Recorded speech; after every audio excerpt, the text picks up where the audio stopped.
അമ്മ അച്ഛനിവിടെ മാതാവ് പ്രത്യക്ഷപ്പെട്ട് ദേ മാതാവ് നിൽക്കുന്നെന്ന് പറഞ്ഞപ്പോൾ ഞാൻ മുകളിലോട്ടാണ് നോക്കിയത്.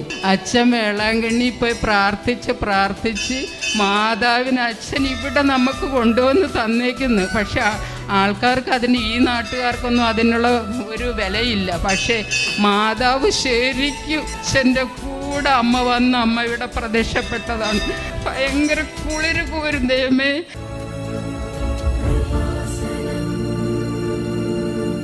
എൻ്റെ പേര് ബേബി, ഞാൻ പൊന്നാമളിയിൽ നിന്ന് വരുന്നു. മാതാവ് പ്രത്യക്ഷപ്പെട്ടപ്പോൾ ഞാനിവിടെ ഉണ്ടായിരുന്നു. അച്ഛനിവിടെ മാതാവ് പ്രത്യക്ഷപ്പെട്ട് ദേ മാതാവ് നിൽക്കുന്നെന്ന് പറഞ്ഞപ്പോൾ ഞാൻ മുകളിലോട്ടാണ് നോക്കിയത്. പിന്നെ 2 സൈഡിലോട്ട് നോക്കി. അപ്പം ഇവിടെ ഞങ്ങളെല്ലാവരും കൂടെ സ്തുതിപ്പും ഒക്കെ കഴിഞ്ഞിരുന്നു. അതിന് ഞാനിവിടെ അച്ഛനെന്നെ വിളിപ്പിച്ചപ്പം ഞാൻ വന്ന് സാക്ഷ്യം പറഞ്ഞതാണ്.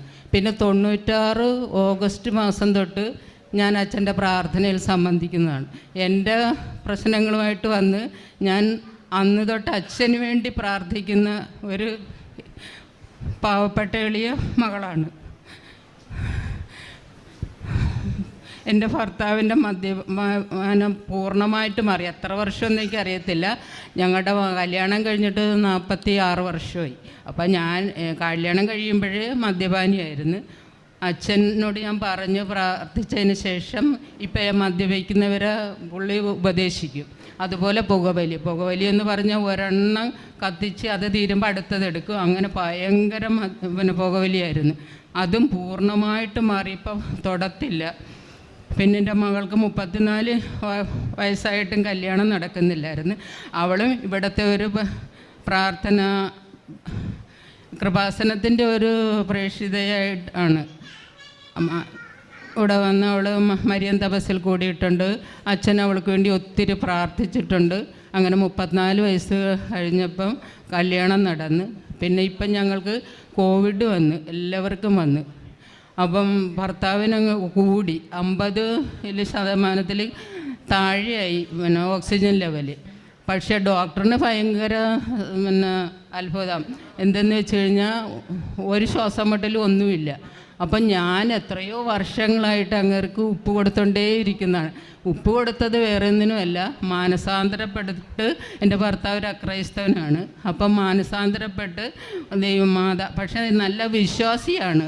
മാതാവിനോടും ഈശോയോടും ഒക്കെ നല്ല എന്നെ പറഞ്ഞൊക്കെ വീടും പോണില്ല എന്നൊക്കെ ചോദിച്ച് പാടുകയും പിന്നെ പ്രാർത്ഥനാ ചൈതന്യത്തിൽ നിൽക്കുന്ന ആളാണ്. പക്ഷേ പിന്നെ ഒന്ന് മാനസാന്തരപ്പെടുത്തി യേശുവിൻ്റെ കൂദാശകൾ സ്വീകരിക്കാനായിട്ട് വരണേ എന്ന് അതിനുവേണ്ടിയാണ് ഞാൻ ഉപ്പ് കൊടുത്തത്.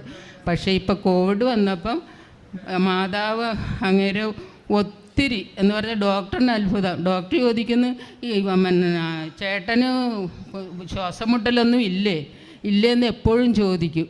അപ്പം എൻ്റെ മനസ്സിലിരുന്നുകൊണ്ട് മാതാവ് പറയും, നീ എന്നും ഉപ്പ് കൊടുക്കുകയില്ലായിരുന്നാ, അതാണ് ഞാനിപ്പം നിങ്ങൾക്ക് കാണിച്ചു തന്നത്. 11 ദിവസം ഞങ്ങളെല്ലാവരും 3 പേരും കടന്ന് വീട്ടിൽ പോയി. ഇപ്പോൾ ഒരു കുഴപ്പമില്ലെങ്കിൽ ഇപ്പം ഇരിപ്പുകാരനായി പോയി. അത് പുള്ളി സ്വയം ഒരു ശ്രമം നടത്തുകയില്ല. അതുകൊണ്ട് ഭയങ്കര വെയിറ്റാണ്. അതൊക്കെ കണ്ടാണ് ഇരിപ്പായിപ്പോയത്.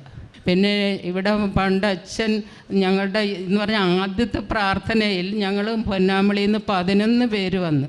അന്നെന്ന് പറഞ്ഞു കഴിഞ്ഞാൽ അന്ന് ഇന്നുമൊക്കെ നിങ്ങൾ ഓർക്കണം, ഇന്നിവിടെ കയറുമ്പോൾ ഞാൻ മാതാവിനോട് ഒത്തിരി പറയും, എന്താണ് ഇവിടെ അമ്മ പ്രത്യക്ഷപ്പെട്ട് ശരിയാണ്. പക്ഷെ അച്ഛൻ വേളാങ്കണ്ണി പോയി പ്രാർത്ഥിച്ച് മാതാവിന് അച്ഛൻ ഇവിടെ നമുക്ക് കൊണ്ടുവന്ന് തന്നേക്കുന്നു. പക്ഷെ ആൾക്കാർക്ക് അതിന്, ഈ നാട്ടുകാർക്കൊന്നും അതിനുള്ള ഒരു വിലയില്ല. പക്ഷേ മാതാവ് ശരിക്കും അച്ഛൻ അവിടെ പോയി 75 ജപമാലയും മറ്റേ അങ്ങോട്ടും ഇങ്ങോട്ടും ചൊല്ലി പ്രാർത്ഥിച്ച് അച്ഛൻ്റെ കൂടെ അമ്മ വന്ന് അമ്മ ഇവിടെ പ്രത്യക്ഷപ്പെട്ടതാണ്.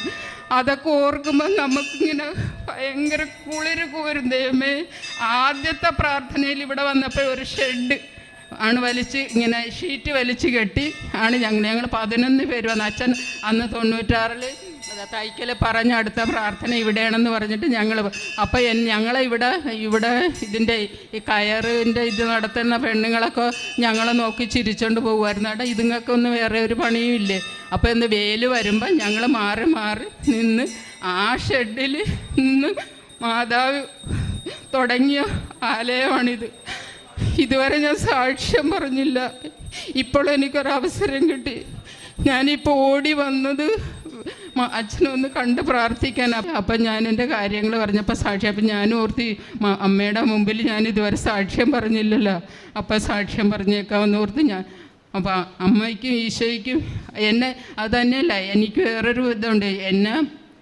ഞാൻ നിയോഗം വെച്ചത് മറ്റുള്ളവർക്ക് വേണ്ടി പ്രാർത്ഥിക്കുമ്പോൾ അവരുടെ കാര്യം മാതാവെ നീ ഏറ്റെടുത്ത് സാധിച്ചു കൊടുക്കണമെന്ന്. അത് ഒരുപാട് കാര്യങ്ങൾ, അത് പലരും എന്നെ വിളിച്ച് പറയും, ചേച്ചി കാര്യം സാധിച്ചു കേട്ടാ. ഒന്നെങ്കിൽ അസുഖമായിരിക്കും, അതല്ലെങ്കിൽ അവരുടെ എന്തെങ്കിലും മറ്റുള്ള സാമ്പത്തിക ബുദ്ധിമുട്ടുകളോ അല്ല പഠനത്തിൻ്റെ കാര്യങ്ങൾ. അത് കേൾക്കുമ്പോൾ നമുക്ക് ദൈവമേ, നമ്മൾ പാപിയാണെങ്കിലും എൻ്റെ ഈശോയെ അമ്മ പ്രാർത്ഥന കേട്ട് ഈശോയുടെ കൊടുത്തല്ല എന്ന് ഓർക്കുമ്പോൾ നമുക്കൊന്നും വേണ്ട, വേറെ ഒന്നും ജീവിതത്തിൽ വേണ്ട, ഇത് മാത്രം മതി. എൻ്റെ ഈശോയ്ക്കും പരിശുദ്ധ അമ്മയ്ക്കും ഇപ്പോഴും എന്നെ ഈ പ്രാർത്ഥനയിൽ നിലനിർത്തതിന് 1000 നന്ദി. അച്ഛന് ആയുസ്സും ആരോഗ്യവും ഇനിയും സമർത്ഥമായി നൽകട്ടെ എന്ന് അമ്മയോട് യാചിക്കുന്നു.